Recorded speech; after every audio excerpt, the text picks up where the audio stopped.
Welcome to Rising Waters, Planning for Flooding in Connecticut, part of the online series of ADAPT CT. I am pleased to introduce the speakers for this module. I am Diane Ivkovic, the Connecticut State National Flood Insurance Program Coordinator.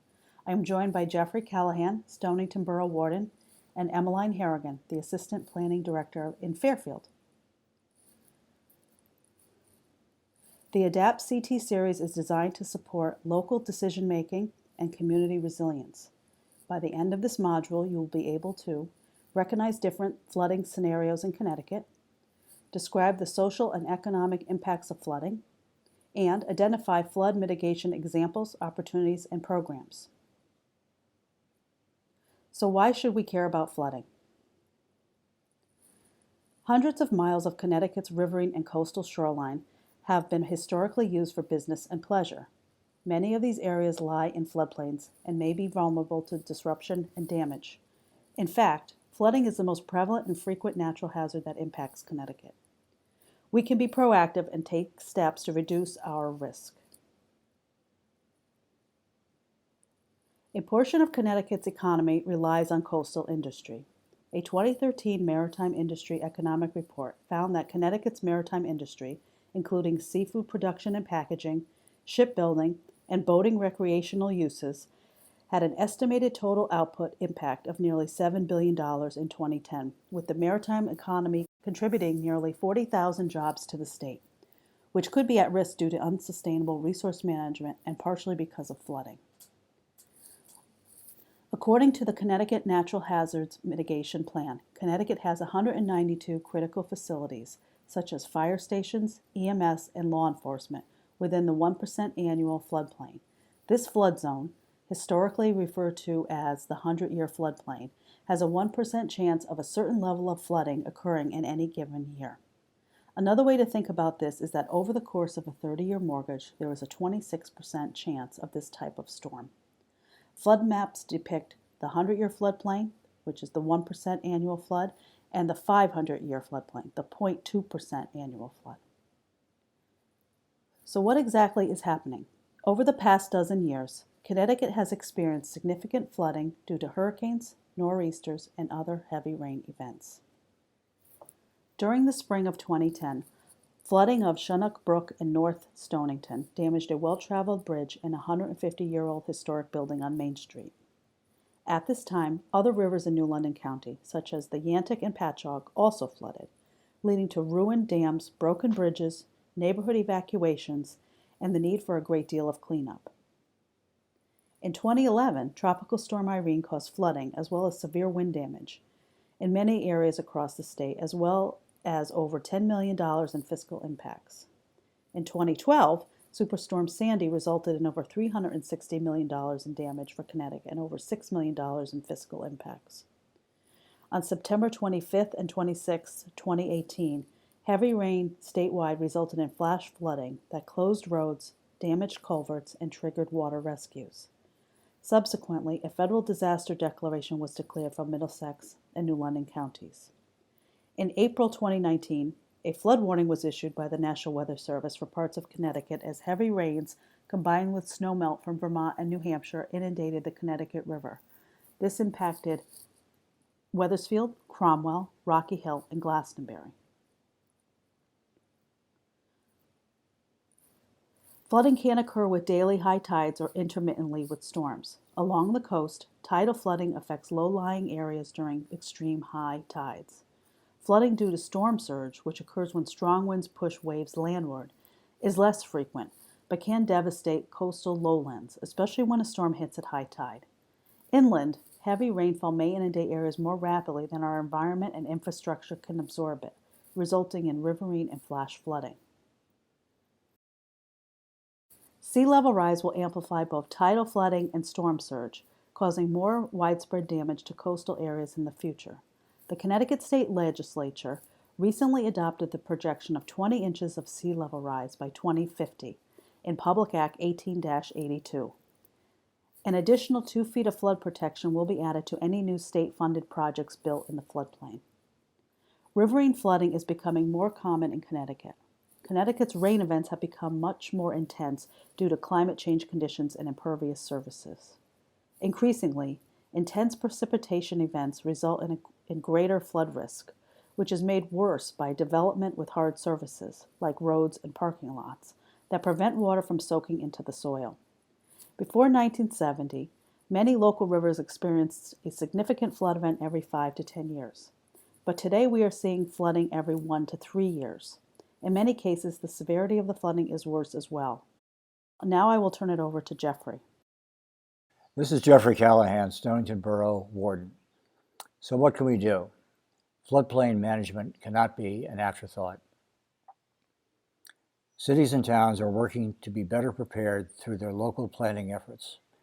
Some examples include municipal plans of conservation and development and natural hazard mitigation plans, floodplain ordinances, the State Building Code, National Flood Insurance Program, or NFIP, and the Community Rating System, or CRS, and standard operations around emergency response and recovery. Municipal plans of conservation and development and natural hazard mitigation plans do not exist in isolation. They build upon and reinforce each other. Information about recurring hazards and past impacts identified in the natural hazard mitigation plans help determine priority hazards to be included in the Plan of Conservation and Development. The Plan of Conservation and Development establishes goals, priorities, and actions which become the blueprint for the community and its decision-making. Under Connecticut law, a municipal plan of conservation and development must be reviewed and adopted every 10 years and must consider climate change, flooding, and hazard mitigation. Municipalities must comply with their local floodplain maps and ordinances, as well as the State Building Code, which includes minimum standards for building in floodplains. A community which fails to adhere to these regulations, or which grants variances in floodplains, risks its National Flood Insurance Program status. Municipal emergency management administrators establish plans and procedures to ensure effective responses to an emergency. For example, Groton's Office of Emergency Management alerts people to hazardous weather and flooding through their main website and urges them to follow the updates on Facebook, as well as having a community emergency notification system. Similarly, Stonington offers community members the option to sign up for emergency alerts, which increases preparedness and risk management for flooding and other hazards. Everyone wants a safe community. However, challenges exist. At the heart of many decisions is weighing short and long-term costs and benefits and finding a balance that works for your community and your tax base. Hi, I'm Emmeline Harrigan, Assistant Planning Director in Fairfield. Municipalities have opportunities to do more to reduce the risk from flooding by protecting, accommodating, or avoiding impacts. Cities and towns can incentivize developers to build to higher standards, join the community rating system, retrofit municipal properties, acquire flood-prone properties, and engage residents through outreach programs. By state law, building permits can only be issued for new construction when the proposed work has been authorized by local zoning departments as consistent with their zoning regulations. Flood regulations are a key part of Connecticut local zoning regulations, and there are both requirements and incentives to help persuade property owners to elevate structures above the minimum flood requirements. FEMA requires adoption of substantial improvement and substantial damage regulations within local regulations to require that any construction that exceeds 50% of the value of the structure, whether for improvements or repair, triggers making the structure flood compliant at the time. Presently, a 1-foot freeboard requirement for substantial improvement or substantial damage and new construction is also in place in the Connecticut State Building Code. As an incentive, adding freeboard during the initial construction of structures reduces flood insurance premiums and has a long-term benefit as it protects municipalities from more extreme flooding.